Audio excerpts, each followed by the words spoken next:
that's subject to change. But so far, it has really been wonderful, and I'm so glad that my steps have been ordered here to Mount Vernon. So with that said, the president of our board came up with the idea of doing a president's conference and having these interesting conversations to engage the community in dialogue about important issues facing our district and even from a social perspective.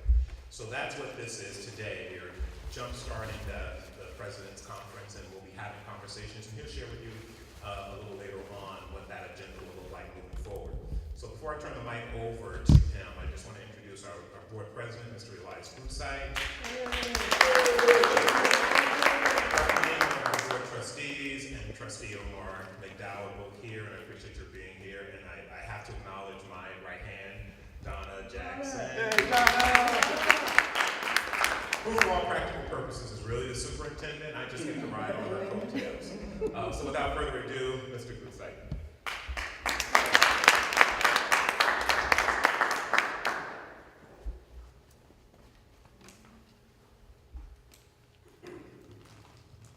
When I first became the president in July, and I only get to do it for a year, I realized that I had a year to make something happen and maybe not get that chance ever again in life. So I proposed to the school board trustees a once-a-month conference where we could discuss interesting things that concern our community. And one of them is, well, so if you're wondering why I would be discussing the topic that we have for today, this is a saying that I got from, some people say it's from John F. Kennedy, some people say it's from Ronald Reagan, some people say it's from Hillel the Elder. But it's if not us, who, if not now, when?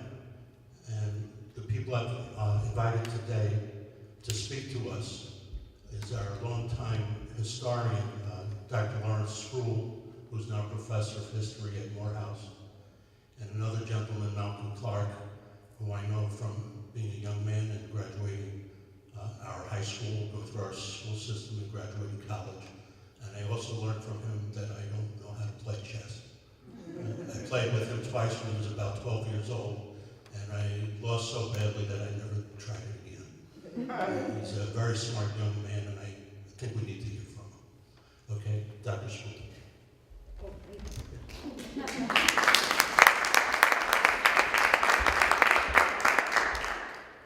Good morning, everyone. Good morning. It's always a good morning when I'm in Mount Vernon.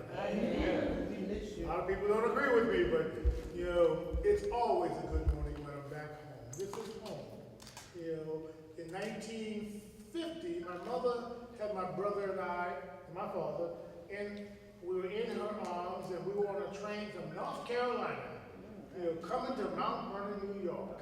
You know, she had a sister here, and we were part of that second great migration, leaving the South, getting out from under segregation. They were farmers, and my mother always said, son, I always believed in the American dream, but I had to go find it. It was not in North Carolina. So we landed in Mount Vernon, and within one generation, we were firmly in the middle class. I was the oldest, I was the first in my whole family tree to go to college, and my brothers and my sisters followed me to college, and people were on the floor. I lived in 240 South 7th Avenue on the second floor. My neighbors started going to the same college, so we started something in 240 on the second floor. Yeah, and so I love this town, and I believe in this town. Did you put it back together yet? I put it here as a No, you can't use that one. I'm also very aware of what we call digital demons. They act up on you when you don't expect it. So I'm going to make sure before I get started here that I got everything going in here right. You could go over the I trust you. Yeah. Let's see. That should do it. Come on, big boy. Okay. You can see I love to talk, so I got out talking, right? Okay, so, yes, Elias talked to me about doing this, maybe a couple months ago, and also I had a new book coming out about Mount Vernon called Mount Vernon Revisited. The first Mount Vernon book came out in 2009. The company was so impressed that they asked me to do a second one, and Donna Jackson and I collaborated in getting that done. And it's out, it's available, but the two volumes together make a wonderful, wonderful illustrated portrait of Mount Vernon from its beginnings to the present. And so I was telling them the group when I got here that this space here was always to me and to my friends from 240 in the project. We call this School 14 because we play satellite football in the back, you know. And when I played football for the Boys Club, the Little Red Raiders, we would practice at School 14. So, you know, I'm very familiar with this space, but as I grew older, again, great teachers, you know, send you down paths that are just life-changing. I had Cecil H. Parker, the school down the street on 6th Avenue is named after, and she turned me on to be a historian. She taught me social studies. And so from the 5th grade on, I was hooked. I was into mummies and stamp collecting. I was still a jock now. I was still an athlete. I wasn't a complete nerd, you know. But that's all I've ever done. I love history, and I learned to love local history. Local history is really where the rubber meets the road for history. Everyone wants to do Kemet, do Egypt, no, it's the local history that must be told. But it must be told by local people, all right? And so in any local community, the intellectuals of that community tend to be the teachers. We don't have, well, we have Westchester Community College now, but we don't have big universities. But we have a high school. The high school should be the flagship school of the community. That's where your science teachers, your biology teachers, rather, and your history teachers, that should be the hub. So if we're going to make some progress, we got to think about how do we build a real thinking and intellectual community through our public schools, particularly through our secondary schools, where people see that as a source of inspiration, intellectual inspiration. So today I come in, by the way, I went to Mount Vernon High School.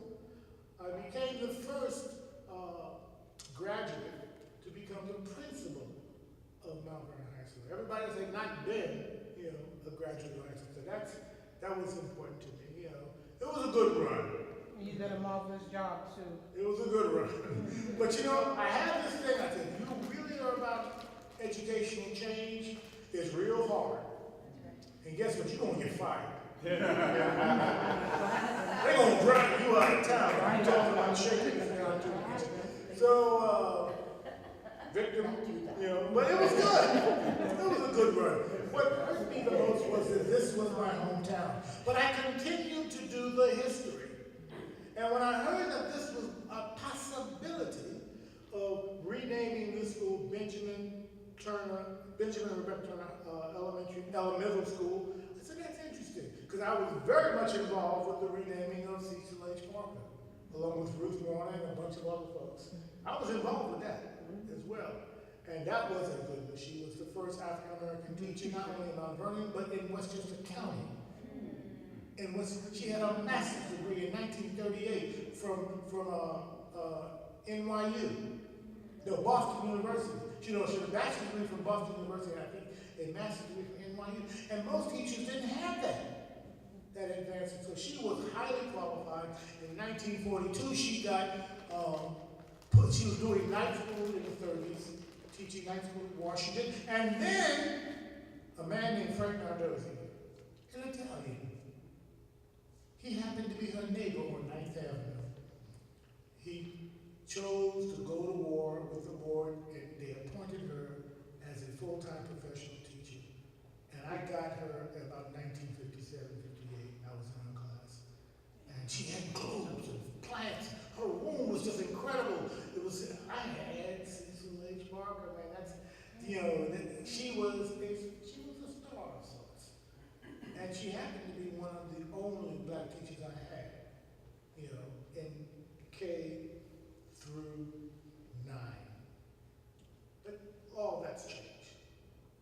So when we think about local history, particularly this part here, there used to be some green space back out there. I told you we played sandlot football back there. Mount Vernon has vanishing green space. We may have a little bit left in Wilson Woods over there, but this space back here, this is situated in one of the most ancient territories in America. Am I exaggerating? No, I'm not. In 1640, Anne Hutchinson began to settle in this area, a little further south in the Bronx, but the Bronx doesn't come into play until 1898. Bronx is actually relatively young as a borough. So what happens is that in 1640, she's down there, and she got massacred, we know the story. The Hutchinson River Parkway is named after her. Mount Vernon is between the two rivers, Hutchinson and the Bronx rivers. Well, Jonas Bronx, he was a Dutchman, and Hutchinson was an Englishwoman, a religious zealot, but a preacher, and she was persecuted, she came here. But in 1664, 10 English families. By the way, I love cemeteries. It's not morbid, but there's a lot of history there.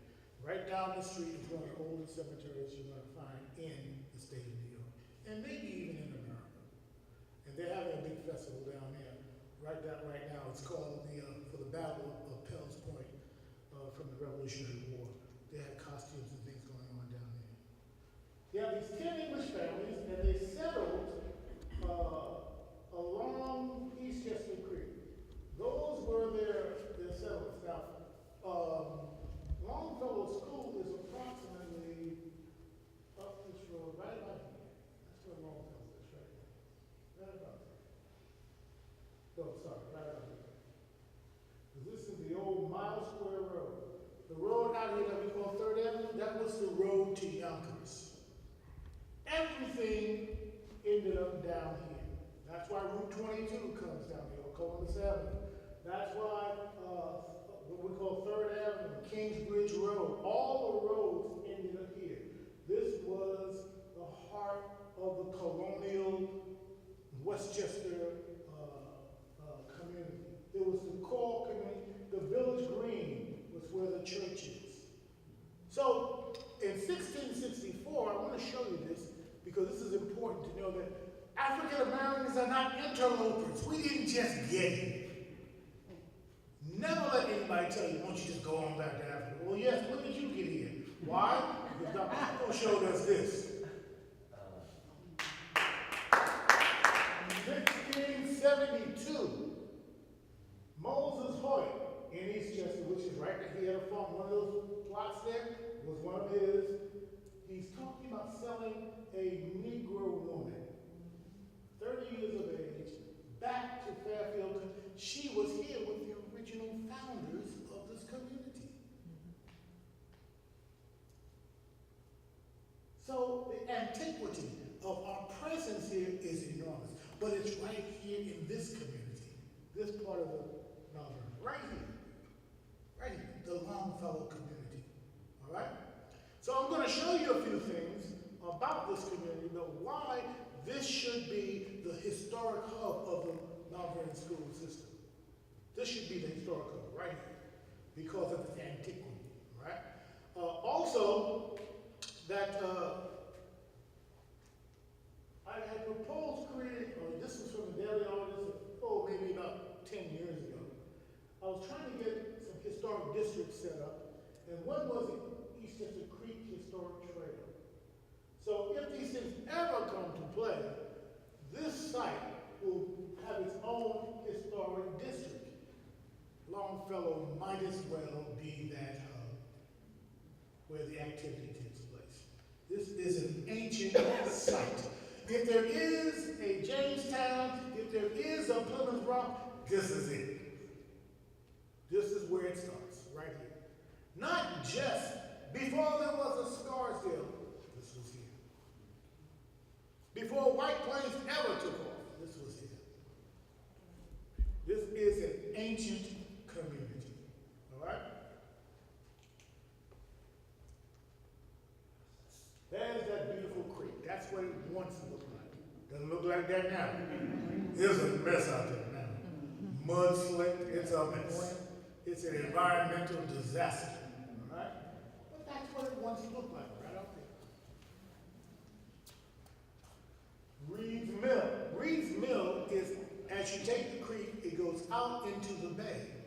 this is where Co-op City begins. It was out there in the meadowlands, but this was all part of this town, this center. This is where they would grind their their grains for that same settlement called the town of Eastchester, which we now call Mount Vernon. Eastchester is now, as you know, north of us, because they had to strike a deal to cut this portion off and give it to Mount Vernon. And the rest of it went to the Bronx, to New York City. That's another story. I'll talk to you about that if I have time. I don't want to be too exhaustive. But Reeves Mill, this has been torn down a long time ago as well. All right? There's a dock. Mount Vernon is a port city. We don't see it that way, but it is and has always been a port city. That's why it was always so desirable to get this portion. Those Mount Vernonites who came from New York City, all they wanted was to get our hands on that little portion down there by the creek, because it belonged to Eastchester. They wanted it because they had industrial ambitions. They wanted to, because if you go out here in this creek, right here, right now, you get your little dinghy, get on that water, you can sail right through into Eastchester Bay, into Pelham Bay, and you're right out there on Long Island Sound. You have access to Manhattan, to Brooklyn, to Queens, and the Atlantic Ocean. You're on your way to Europe. So they always wanted this little piece here. And they finally got it about 1898. And that's how we have this portion out as a part of Mount Vernon. All right? So this has always been a contested area. Of course, there's St. Paul's Church. Right? In 1664, one of the first things they did was declare we got to build a church. So this church was actually built beginning before the Revolutionary War, but because of the war they had to stop and they had to rebuild and restart it again. But there had been a church in this site from about 1676, 77. This is an ancient site. The burial ground is an ancient site. That's why it's a National Historic Site. We are in the vicinity of the only National Historic Site in Westchester County, St. Paul's Church. There are no other National Historic Sites in Westchester County.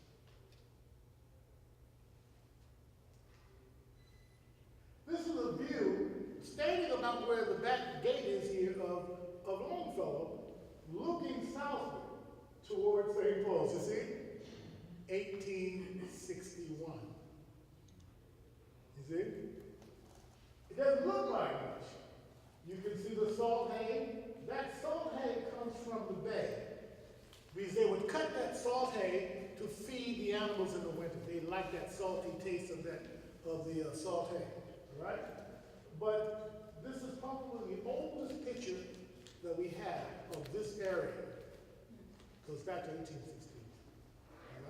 Again, if you're standing right out here, you're right out back there in the back of this home. All right? There's that salt hay I was telling you about. They're actually coming through from the creek, through the church, between the two cemeteries, both sides of the cemetery. Well, on this side here is where the Turners live. On the other side is where the church cemetery is. They're coming out and going to bring this hay to their farms. This is, I think about 1870. This is one of the families out there in the bay. Again, another view of the dock. This is what it was all about. Oil. Petroleum. That's what turned the tide for this community. 1898, when Mount Vernonites got it, they immediately they abandoned their suburban dreams of, happy homes, tree-lined streets. They wanted to become an industrial city. And they knew that the fuel of choice in the 20th century was going to be petroleum. So by 1900, they began to put pressure on all the people down here to give up their land so they could build Oil City. Oil City was a bust. You can go there now, they destroyed the natural natural beauty of that. And they displace the people as well.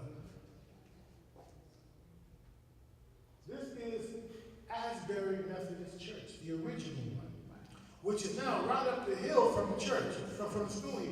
But the original church was down by the creek, right across from Kingsbridge Road. You know, Kingsbridge Road comes down the hill. This church was right there. One of the founders of this church, 1835, was a former slave woman who put her little coins together. Her name was Rebecca Turner. I've seen the documents in the Westchester County Historical Society. Her name is listed. It doesn't say she was black, white, or pink, but her name is there. She was a strong Methodist. All right? And so when they built this is actually the first Methodist church in town. A little country church. It later becomes Asbury Methodist Church. But this, as you can see, right behind here would be the creek and stuff. Right? Here's another different view. A little later on, Salvation Army would be about right there. You see? This is going toward Diana, right? This is California Road. So if you go this way, you're coming up 3rd Avenue, or what we used to call Miles Square Road, or the road to Yonkers. This is 3rd Avenue coming this way. So we're right about here. So I'm trying to sell you this notion that there's this, if you want, now we know about the 4th grade requirements for local history. I think there's another piece, I think 7th or 8th grade, but we need to get at least one of our schools to be really focused on local history. This is the site. This is the school complex, probably both elementary and middle, because of the 7th grade requirement and the 4th grade requirement. This is the site. This is a famous tavern. This is called Crawford's Tavern. Crawford's Tavern is now across the street. Well, it was across the street from St. Paul's Church. This was a famous Revolutionary era. Washington ate here. And guess who worked there? Rebecca Turner's daughter and her son-in-law. They worked there all their lives. Her son-in-law was the grave digger for he knew everybody in town because, you know, when you die, you call old Sam Nelson to come get your body, all right? But his daughter, Sarah Ann Nelson, her daughter, Rebecca's daughter, she worked here as well. This was torn down prematurely. Now I think it's a parking lot. Of course. And there was a struggle to try to keep these old buildings up and turn them into a historic district, but the Mount Veronites didn't want to hear it because they were involved in industrial progress. This stuff must go. This is Fowler's Tavern. You know where Fowler's Tavern was? Right the street here. We're almost sitting on where Fowler's Tavern was. The Fowlers were ancient. They go back to 1664. They were here in the beginning. But this structure here is about where Longfellow is. Somebody in our school district needs to be able to articulate this every year to school children. Somebody from Longfellow needs to be immersed in all of this and to be able to give tours. There are markers out here, historical markers that were put up in the 20s, all along this area out here that need to be restored and put back. And we need to have that affiliation with St. Paul's Church National Historic Site. As a matter of fact, Benjamin and Rebecca Turner are now superstars on their website. It is a part of their official interpretation of the Saint Down. And I'll tell you what, 30 years of research. I've been working on this story since the 80s. Really, since the 80s. I had one name, Ben Turner, a Negro, a squatter, as they were plotting to take his land. This is Guyon's Tavern. This is probably the most famous of all the taverns along this little strip here. If you go out the back, go down to the corner where the Salvation Army is, across the street, that's where Guyon's Tavern was. Guyon's Tavern is where the American Revolution was officially ended in New York State. George Washington held a meeting at Guyon's Tavern to turn over the Southern District of New York from the British to the Americans. Right down the street. I've got the documents. And Rebecca Turner worked here as a cook. She was a famous cook. I have a wonderful cookbook I'm still working on getting out. But there's an article coming out in probably the next week or two about, it's in the Journal of New York, Culinary Historians of New York. They have a journal, and they publish my work, and that should be out soon about her work as a cook at this tavern. In 1898, there was an article in the New York Times about Rebecca Turner. I found it about 12 years ago in the New York Times. It was all about, they knew that this area was about to go through a tremendous transformation because New York City was doubling up all of the territory, and they said, well, if they're going to take that piece, let's go down there and see who's there. When they got down there, they found 2 Negro women. That's what they found. And they interviewed Mary Turner. She was almost 100 years old. That was the first daughter of Benjamin and Rebecca. And their Ben and Rebecca's granddaughter, Sarah Elizabeth Nelson. I want you to remember that name, Sarah Elizabeth Nelson. That's my girlfriend. You know, I've been dealing with her. She's been walking me through this for almost 30 plus years. She comes to me at night. My wife doesn't mind. She's not even jealous anymore. She talks to me. She's an ancestor who cannot rest until their story gets straight, until their reparations, until this gets straightened out, not going to rob them of their land and their legacy. So this today is about that. I'm trying to get everyone to get this legacy in their head and in their heart. This is not about politics. This is about what mature communities do with their history. That's why there's an Ann Hutchinson Elementary School. They're mature. They know what they need to do. And we can do better than just naming our schools after people we knew the other day that happened to pass. This will be the first real renaming of a school that has real historical depth and significance. Not only to Mount Vernon, but to the county. Eastchester right now is celebrating their 350th anniversary.